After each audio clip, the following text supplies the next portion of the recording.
There it is.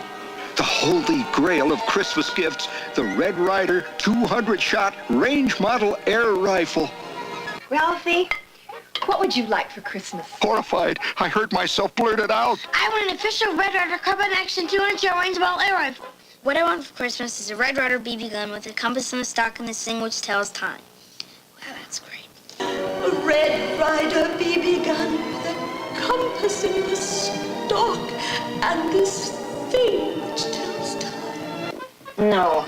Shoot your eye out. Oh no, it was the classic mother BB gun block. You'll shoot your eye out. Oh no. You'll shoot your eye out? My mother must have gotten to Miss Shields. There could be no other explanation. You'll shoot your eye out! You'll shoot your eye out! No, I want an official Red Ryder carbine action 200-shot range model air rifle. You'll shoot your eye out, kid. Merry Christmas. Ho, ho, ho.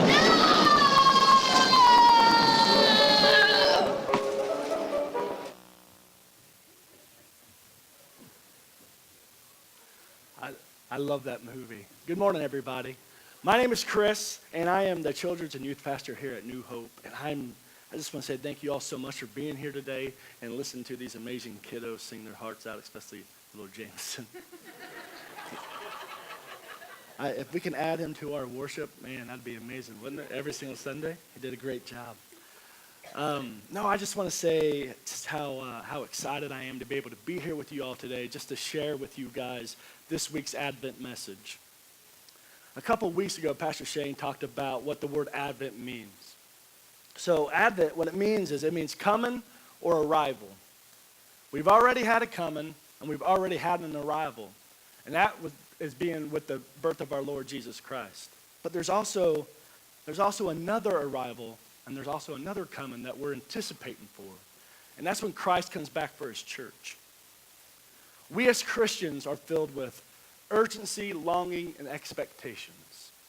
We look back in remembrance for what Christ did for us, and we look forward into longing, expectations, and hope for what Christ is going to do for us in the future. I remember when I was a kid, I had no idea what Advent was. I did not understand what Advent was at all. Matter of fact, I didn't even know the word Advent even existed. But I did understand what longing and hope meant. And it centered around presents under the Christmas tree. Man, I longed and I hoped for the presents I was going to get on Christmas morning. Which brings me to this movie, like Christmas movie, by far the greatest movie for Christmas time ever. It's my favorite movie. I love it so much. You can see how Ralphie, he is just all wanting nothing but that Red Ryder 200-shot range air rifle. That's all he wants. That's all he hopes for. That's all he longs to have.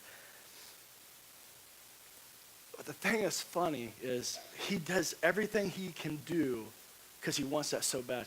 What's he do? He rips out ads in his own magazine and puts it in his mom's magazine. That way when she's reading her magazine at night, she can open up and be like, oh, well, I'm going to get my son one of these things. Because in his mind, he really thought that's what's going to happen. He wrote a report about it in school. And I love the part in the movie. So as he's writing this report, he's reading it back to himself. He's like, oh, man, that's awesome. I'm going to get an A on this. And when we find out in the movie, he gets a C, I believe. He doesn't do very good. But in his mind, he believes that he is doing this awesome thing. He even went to Santa because he wanted that gun. He longed and he hoped so much for that gun. But every time that Ralphie ever mentioned anything about that gun, what was that famous phrase that all he heard was what? You'll shoot your eye out. You'll shoot your eye out. As the movie goes on, you can see that every time Ralphie says anything, they continue to say that phrase over and over and over. And every time Ralphie hears that, you'll shoot your eye out, his hope continues to go away and diminishes more and more and more. But it's exciting because then it becomes Christmas morning. And Ralph and his brother come running down the stairs. That's sound effects are running downstairs, by the way. So they come running down the stairs, and they see all these presents. Oh, man, Ralphie is just so excited. His hope is just alive in him. He goes, opens that first present, boom, no, nothing. Next one, boom, no, nothing. He opens all of his presents, and nothing is there. He did not get his Red Ryder BB gun. And as all hope is about to die in Ralphie, his dad says, hey, Ralphie, man, like, what's that over there? What's that present over there behind that desk? As soon as he hears that, Ralphie, all that hope comes back alive, starts bubbling, and he takes off running behind that desk. He grabs that present, unwraps it, boom. And there it was, the holy grail of all Christmas presents, the Red Ryder 200-shot range air rifle. All that he hoped and longed for was finally in his hands. And if you've never seen the movie before, or if you have, I'll tell you a little bit about it. So as soon as he gets this gun, what's the first thing that usually when boys or anybody, even men, get a gun for a present? What's the first thing they want to do?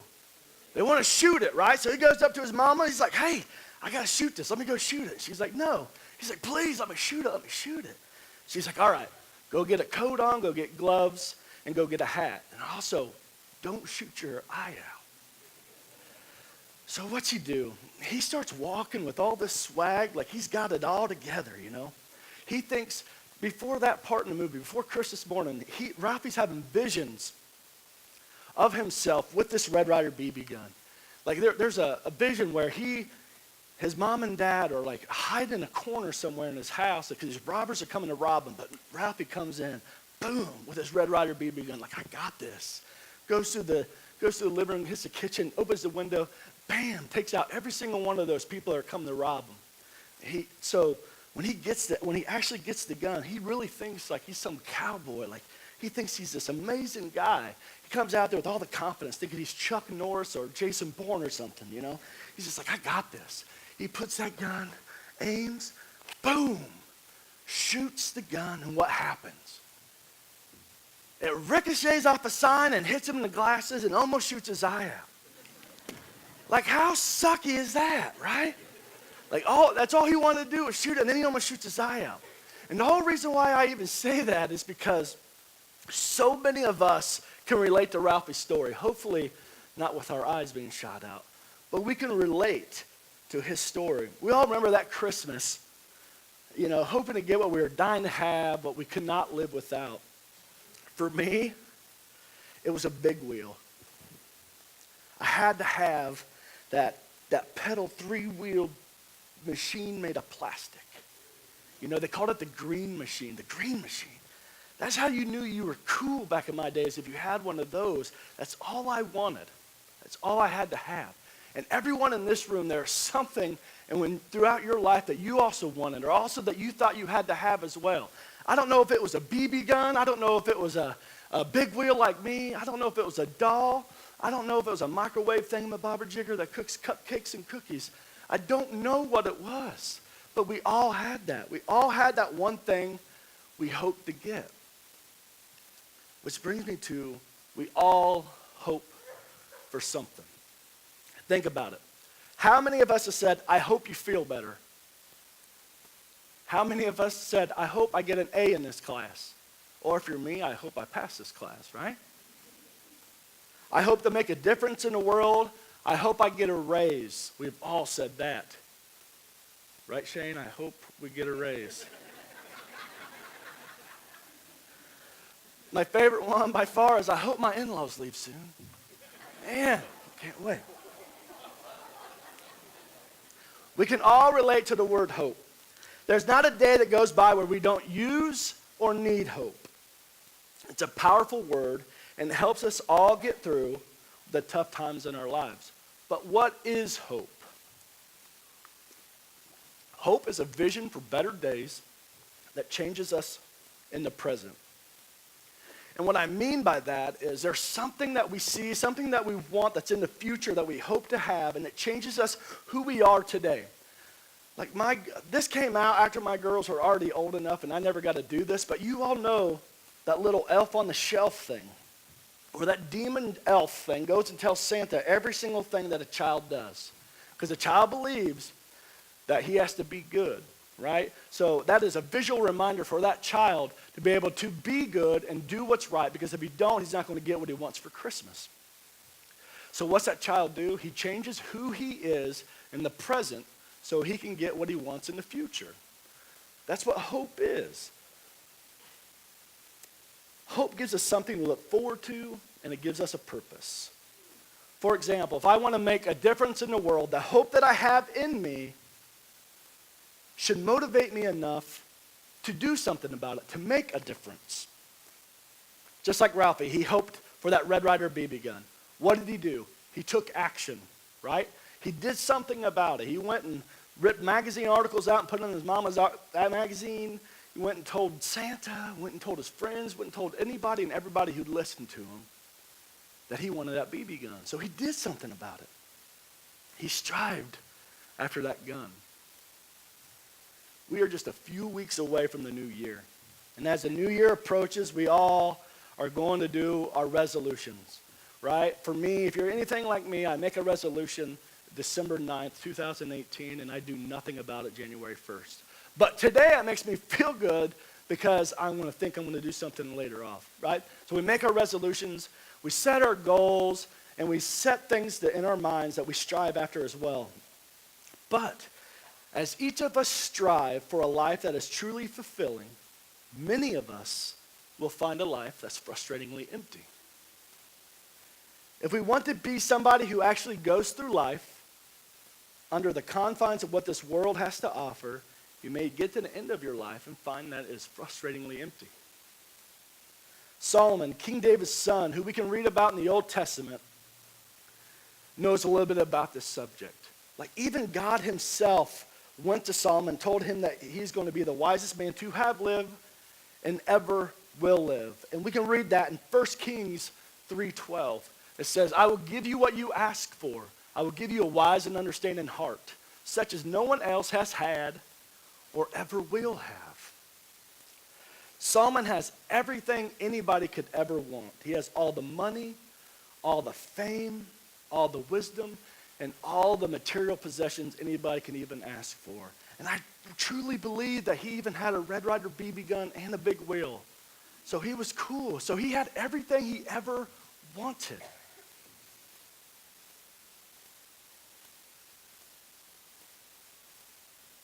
But he also understood it all as nothing. It never brought about true life or fulfillment. Solomon wrote a book in the Old Testament called Ecclesiastes. If you have never read the book of Ecclesiastes, I could sum it up for you in 3 words. Everything is meaningless. Seriously, that's what he says. We're going to read in the first chapter, verses 2 and 3. It says, everything is meaningless, says the teacher, completely meaningless. What do people get for all their hard work under the sun? As we look to life, we can only see 2 different ways to choose and go. We can look at everything under the sun, which the wisest man to have lived and ever will live says is meaningless.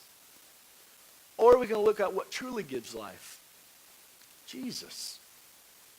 As we look through the book of Ecclesiastes, we see that Solomon just doesn't just talk about everything is meaningless and that is it. He builds on it for 12 chapters. He builds on it for so long.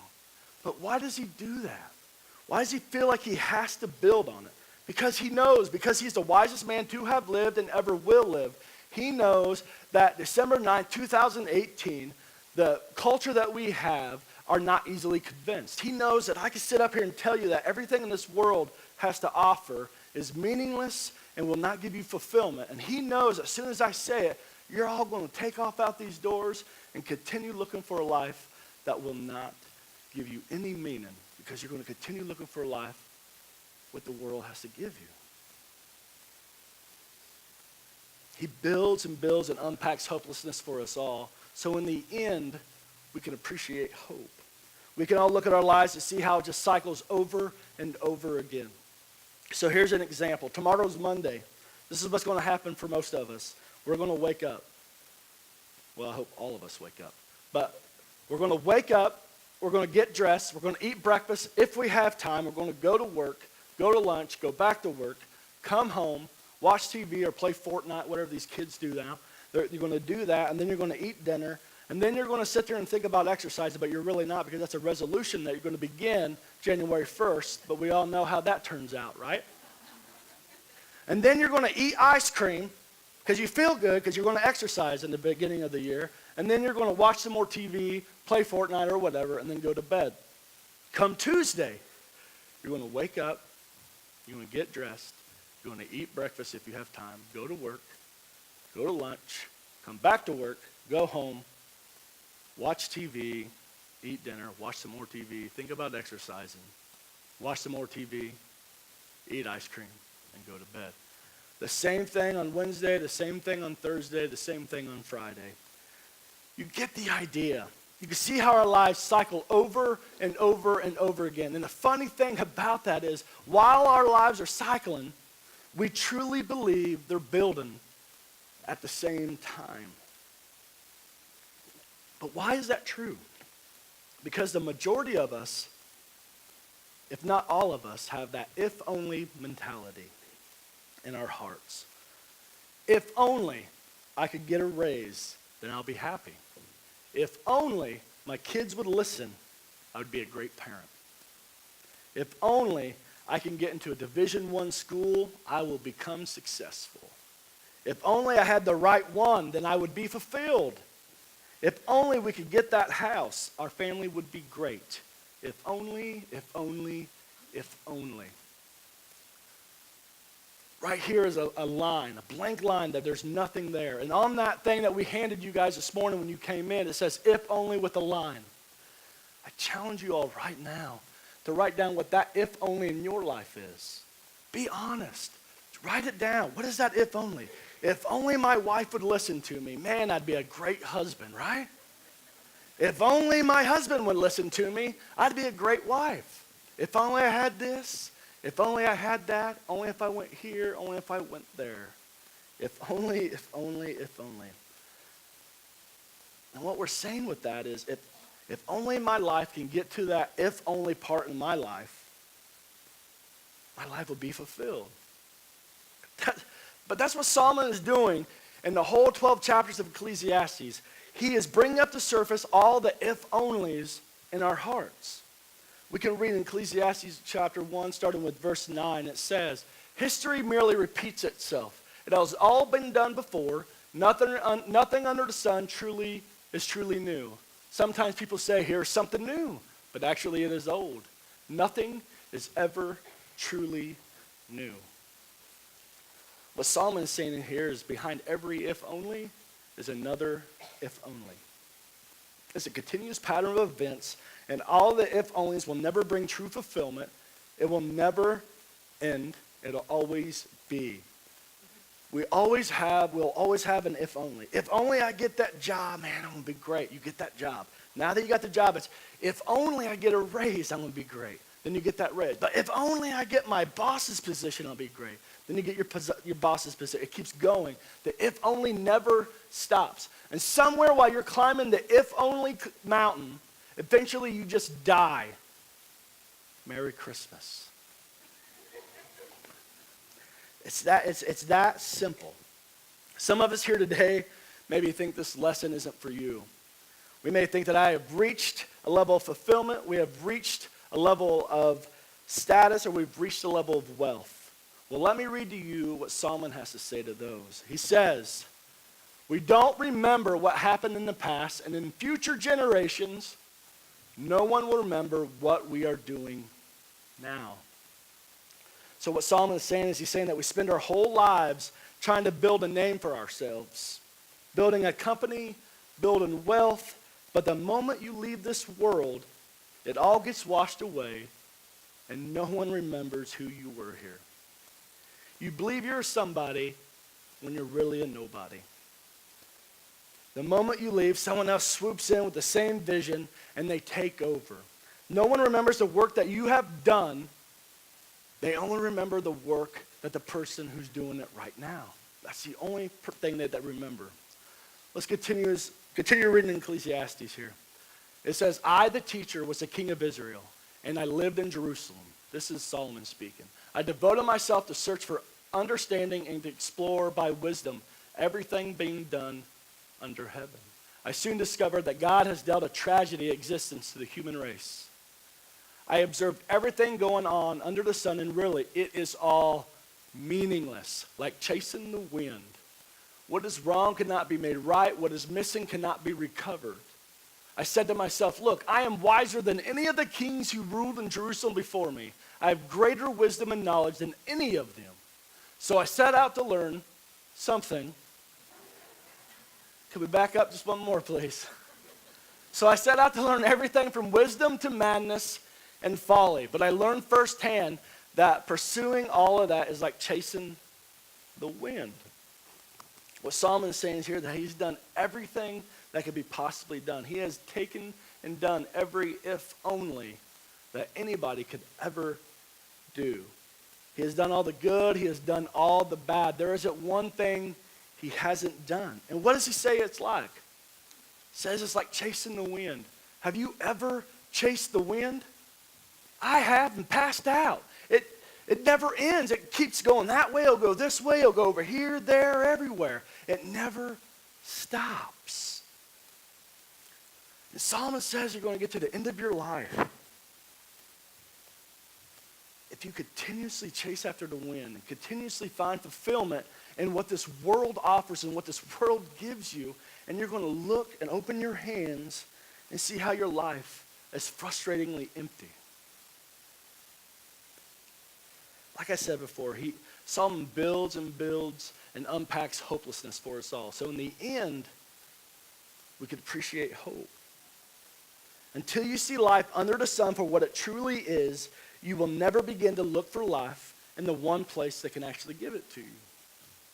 Just like Ralphie, when he was looking for his Red Ryder BB gun where he thought it should have been, he never found it, right? Until he stopped looking where he thought it was and truly looked at where it was is when he found his BB gun, when he found the Red Ryder, right? Solomon is showing us that what life is like under the sun so we can set our point to where we can redirect our gaze and look for things beyond what's under the sun. Beyond what this world offers. We begin to look in Jesus Christ. Because Jesus is life. When we look at the Bible, we can see this. Before I go to where we're going to look in the Bible about this, I just want to say that this is the hardest thing I've ever had to do. It really is. And I know what you're all thinking. Oh man, this dude's about to get deep. You're about to step on some toes. But I'm not. It's not hard for you all to hear. It's hard for me to say, literally. Because I don't know if you've heard, but my voice, my accent ain't like y'all's here. I get made fun of daily about the way I say things. And I was the idiot who, when I wrote this sermon, that I put this verse in. And it's this number that the youth and everyone else I know makes fun of me. They're already laughing. You hear that? They already know. So let's go to this verse, John 10:10. The thief's purpose is to steal and kill and destroy. My purpose is to give them a rich and satisfying life. Other translations say, I came that they have life and live it to the full. What Jesus is saying here is that I come beyond the sun. The whole reason why I showed up in a manger to give life to those who finally realize that life cannot be found under the sun, under the confines of what this world can offer. Only when we look to Jesus can true life be truly found. Just like Solomon said, there's nothing new under the sun. But in Jesus, all things are new. So no matter what you have done, where you've been, or who you are, Jesus Christ can give you a new start. Jesus can give you a new life. Maybe this morning you need to hear that you are loved, that you are forgiven, and that you are new because of Jesus. But according to Solomon, under the sun there's no remembrance of you. But how great is it that when we choose Christ as our personal Savior, that our names are written in the Lamb's Book of Life to never be forgotten. to always be remembered by Jesus. Always. You will not be forgotten. The world may forget you. Won't forgive you. Heck no, they won't. But they'll forget you. But Jesus never will. You will always be a somebody because you are a child of the one and only living God. If you are here this morning and you feel lonely and and forgotten, then you need to hear that you are loved and valued by Jesus because he loves you. Nothing under the sun or in this world can take that away. According to Solomon, your life is cycling. But according to Jesus, your life is building to an amazing fulfillment. According to Solomon, everything under the sun is meaningless. But with Jesus, there's a life worth meaning. While we're here this Christmas season, some of us will open presents that will bring us fulfillment. Some of us will open iPads. Some of us will open iPods. Some of us will be iPhones. Ralphie's probably going to open an eye patch. I don't know. But we're all going to find fulfillment in something that we open in Christmas time, this Christmas, right? We all will find it. But the thing about that fulfillment is temporary. Jesus is the true gift this season and every day that has everlasting fulfillment. Fulfillment that never ends and fulfillment that never ceases. The greatest thing about hope is when you have it and you put your hope in Jesus. And the time that you come to the end of your life, all that hard work of putting that hope in Jesus, because it's hard. It's all of a sudden going to be amazing when you hear those 6 amazing words. Well done, good and faithful servant. It's all worth it when you hear those 6 words. Jesus Christ is our hope. He's our only hope in this hopeless world that we live in. May we all look beyond the sun and put our eyes on the one and only Son, Jesus. As much as I love A Christmas Story, much as I love that movie, there's a difference in A Christmas Story and The Christmas Story. One is for entertainment, and the other one is a true, amazing love story from God to all of us. For God so loved the world, he gave his only Son. For whoever believeth in him shall not perish and have everlasting life. Just as Ralphie, just before going outside to go shoot his Red Ryder BB gun, his mama told him, don't shoot your eye out. So before you guys go outside these doors today, let me say to you that no matter how hard or how difficult this world seems to be, I pray that you all don't shoot your hope out. Let's pray. Father God, I just thank you for this opportunity to be able to stand here today and just talk to these people about what hope is, how we find hope in you and nothing that this world offers. We may find temporary fulfillment, Lord, but it means nothing. Allow us to rely on you, trust in you, and be guided by you in our hope of everything that we do with our lives. We ask that we take the if-onlys that we have and give them to you. We take the hope that we have and give it to you. We take all the things, all the pain, all the hurt, and we just give it all to you. We ask that you watch over us and allow us to have an amazing rest of our day, an amazing rest of our week. In your Son's precious, wonderful name, amen.